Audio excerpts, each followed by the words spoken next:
just replace it altogether. Well, it looks like the debate might be over. Because this afternoon, a notice of demolition was posted on the PIER'S gate. Tonight, NBC 7's Dave Summers has a reaction to this new development, plus safety concerns which lie ahead as long as the pier still stands.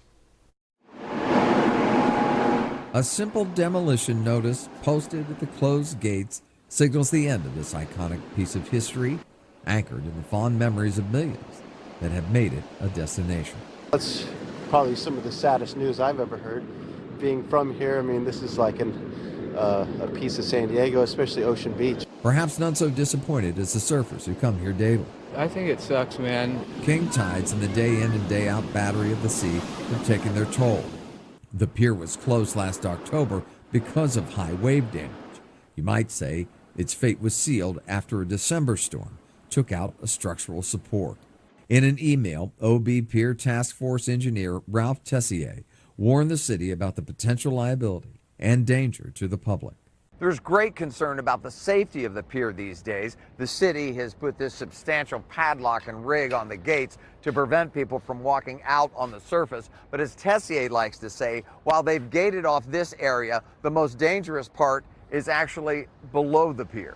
NBC 7 cameras were rolling for this bit of civil disobedience. Shooting the pier is, for some surfers, a rite of passage.